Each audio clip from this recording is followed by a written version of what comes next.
E aí, pessoal? Tudo bem? Prontos para mais um Deep Dive com a gente? Estão preparados? Hoje a gente vai mergulhar fundo num assunto que está bombando, que é a vitória do Trump em 2024 e como isso está reverberando na galera cristã. Pois é, muita gente mandou material pra gente sobre isso. Pelo que a gente viu, o negócio tá pegando fogo. Tá pegando fogo mesmo, muita gente tá animada, muita expectativa. E bastante apreensão também, né? É verdade, a gente viu nos materiais que essa vitória do Trump, principalmente para muitos cristãos conservadores, é mais que uma vitória política, é quase um símbolo. Parece que é tipo uma luz no fim do túnel. Uma injeção de ânimo, sabe? Tipo um respiro de esperança num mundo que, para eles, tá cada vez mais se afastando dos valores cristãos. E a gente viu também que isso não é só no Zeuan, não. Essa onda de esperança, digamos assim, tá se espalhando pelo mundo todo. Interessante. Então, essa vitória do Trump é vista por muitos como uma chance de, sei lá, fortalecer a fé. Isso, de ter uma voz mais ativa na sociedade e, quem sabe, até reverter essa onda que eles chamam de cultura woke, sabe? Falando em cultura woke, essa expressão aparece bastante nos materiais que a gente recebeu. Bastante. Mas, pra ser sincero, eu ainda não entendi direito o que significa. Me explica de novo. É um termo meio complicado mesmo, né? Mas, basicamente, a cultura woke é vista como esse conjunto de ideias, sabe? E de movimentos que defendem a justiça social e a igualdade, mas que, para alguns, acabam indo longe demais. Sabe aquela coisa de ser politicamente correto ao extremo? De ficar buscando o problema em tudo e de valorizar mais a identidade individual do que os valores tradicionais, a família, a religião. Entendi. Então, para muitos cristãos, essa cultura woke é vista como uma ameaça, né? É exatamente uma ameaça à liberdade religiosa, à família tradicional, à própria moral da sociedade. E como essa versão à cultura woke se conecta com a vitória do Trump?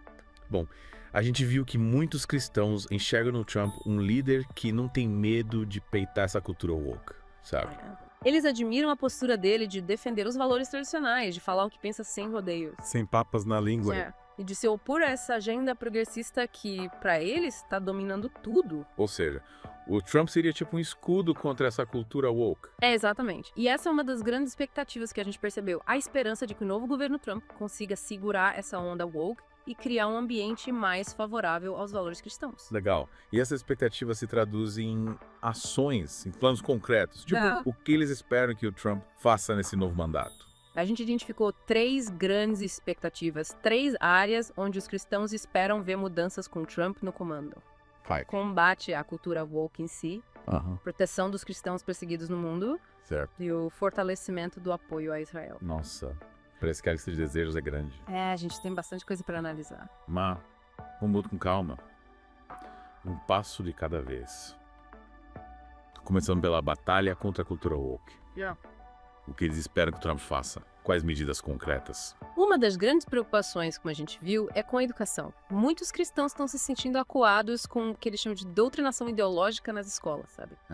Com a imposição de temas como gênero e sexualidade de uma forma que, para eles, vai contra os seus valores e crenças. Sei. E o que eles esperam que o Trump faça a respeito? Tipo, proibir esses temas em sala de aula. Olha, a gente viu que muitos cristãos defendem o direito dos pais de escolherem o tipo de educação que seus filhos recebem, seja em escolas públicas, privadas ou até mesmo em casa. Eles esperam que o governo Trump garanta esse direito, criando mecanismos para que os pais tenham mais voz na educação dos seus filhos e possam se opor a conteúdos que considerem inadequados. Entendi. É mais uma questão de dar o poder de escolha aos pais, né? Isso. Garantir a liberdade religiosa e o direito dos pais de educarem seus filhos de acordo com as suas convicções. E, para muitos, o Trump representa essa garantia, essa segurança de que os valores cristãos serão respeitados e protegidos. Essa é a aposta. E além da educação, tem outras áreas onde eles esperam ver essa batalha contra a cultura woke em ação. Sim. A gente viu bastante preocupação com o que eles chamam de ativismo judicial. Ativismo judicial. Com a ideia de que alguns juízes, na visão deles, estão legislando a partir do banco, impondo uma agenda progressista que não reflete a vontade da maioria da população. Seria tipo um AI-5 da justiça. Calma, não é pra tanto. O que eles temem é que a justiça seja usada para promover pautas progressistas, sabe? Ignorando a vontade do povo e muitas vezes até a própria Constituição. Eles esperam que o Trump, com o poder de indicar juízes para a Suprema Corte, consiga reverter essa tendência e nomear juízes mais conservadores. Juízes que, na visão deles, defenderiam a Constituição e os valores tradicionais. Exato. Pelo jeito, a expectativa em cima do Trump é grande. Sem dúvida. Mas a gente ainda tem muito para discutir. Pois é, essa foi só a primeira parte do nosso mergulho. Ainda tem muita coisa para desvendar. E a gente já volta para desvendar esses outros mistérios. Voltamos. E agora a gente vai mergulhar na segunda parte do nosso Deep Dive. Isso aí.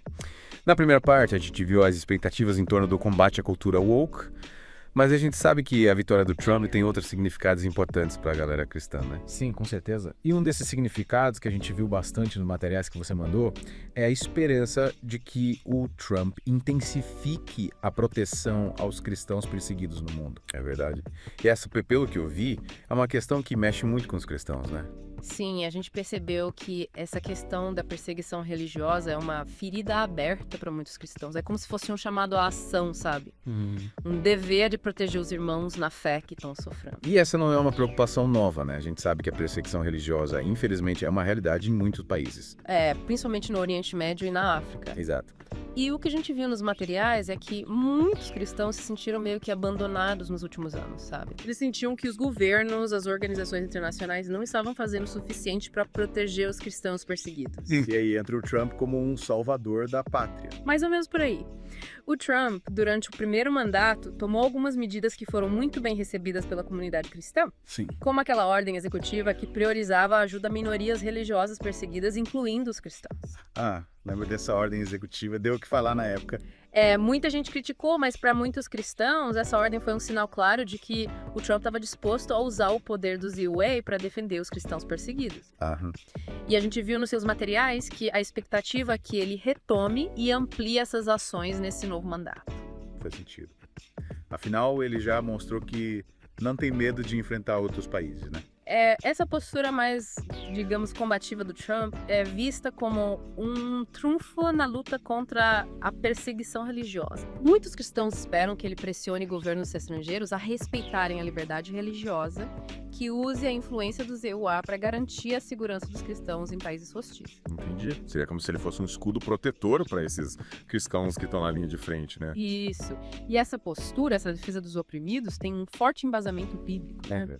A gente lembra daquele versículo de Provérbios 31.8 no 9 que diz: abra sua boca em favor do mudo, em defesa dos direitos de todos os que se acham desamparados. Abra sua boca, julgue retamente, defenda os direitos do pobre e do necessitado. Nossa, que forte. Na verdade, a Bíblia nos chama para lutar por quem sofre injustiça. Exatamente. E para muitos cristãos, o Trump representa essa força, essa coragem de defender os que são perseguidos por causa da fé. Eles esperam que ele seja a voz dos que não têm voz, que use o poder do ZUA para fazer a diferença no mundo. É como se ele fosse um instrumento de Deus para cumprir essa missão. Essa crença de que Deus age através de líderes humanos, de que ele usa governantes para realizar os seus planos, é muito forte na tradição cristã. A gente lembra de reis como Davi e Salomão, que foram usados por Deus para guiar o povo de Israel. E na visão desses cristãos, o Trump seria um novo Davi, um novo Salomão. Olha, aí já é um pouco demais, né?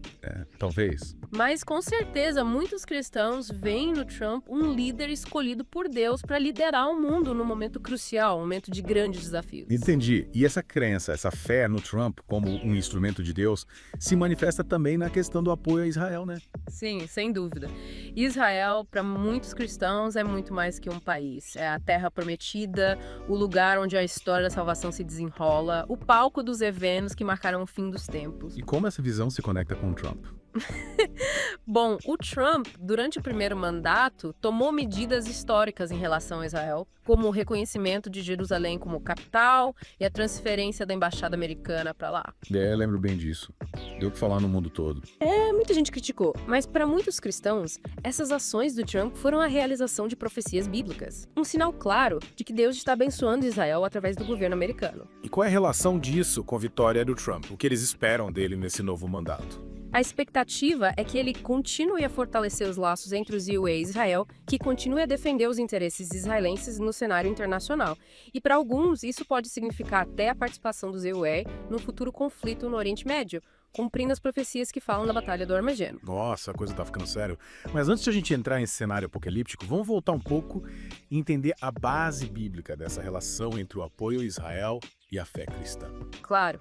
A gente pode começar com a promessa de Deus a Abraão, lá em Gênesis 12.3, que diz: abençoarei os que te abençoarem e amaldiçoarei os que te amaldiçoarem. Em ti serão benditas todas as famílias da terra. Essa é uma promessa poderosa. Com certeza. E para muitos cristãos, essa promessa se estende a todos aqueles que apoiam Israel.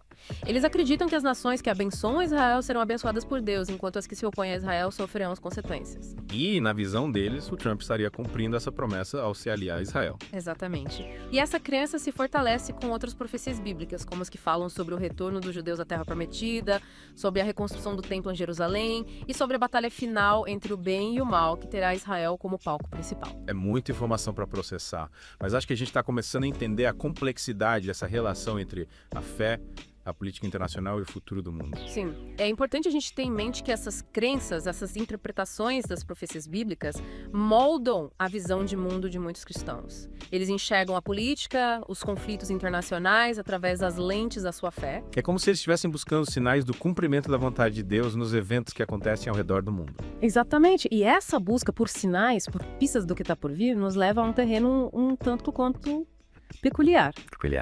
A gente viu nos seus materiais que, em meio à euforia com a vitória do Trump, surgiram algumas teorias, digamos, um tanto quanto criativas. Tipo teorias da conspiração. Isso, teorias que tentam conectar a vitória do Trump à ascensão de figuras como Elon Musk e o avanço da tecnologia, um suposto plano diabólico para dominar o mundo. Sério. Me conta mais sobre isso. Bom, a gente precisa ter cuidado para não cair na armadilha do sensacionalismo, né? Sim, claro. Mas como a gente se propôs a fazer um mergulho profundo nesse tema, a gente precisa pelo menos apresentar essa perspectiva, por mais inusitada que ela possa parecer. Concordo.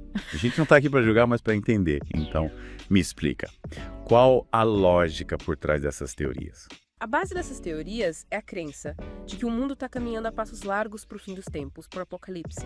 E para alguns, a vitória do Trump, a ascensão do Elon Musk com suas ideias futuristas e o avanço da tecnologia, principalmente na área da inteligência artificial, seriam sinais, peças desse quebra-cabeça apocalíptico. Mas como eles conectam esses pontos? Qual o papel do Trump e do Musk nesse suposto plano diabólico? A teoria é que o Trump, com toda a sua influência e poder, estaria, sem saber, abrindo caminho para o anticristo. E o Musk, com seus projetos ambiciosos na área da inteligência artificial, estaria criando as ferramentas que serão usadas para controlar a mente das pessoas e implantar a marca da besta. Parece roteiro de filme. Pois é.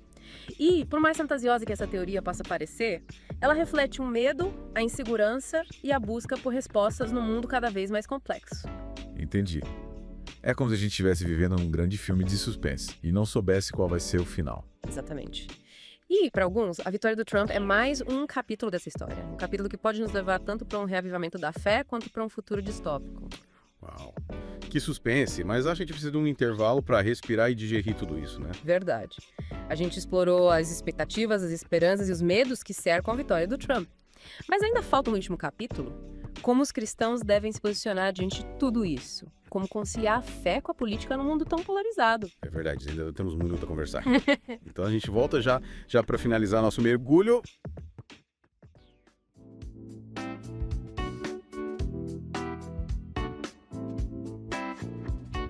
Voltamos. E agora a pergunta que não quer calar. E agora? O que a gente faz? Essa vitória do Trump gerou um debate importante, né? Como conciliar a fé com a política, como agir nesse mundo tão polarizado. Uhum. Parece que a galera cristã está dividida, né? Uns querem se engajar mais na política, outros preferem ficar de fora, focando na evangelização. A gente viu bastante disso nos materiais.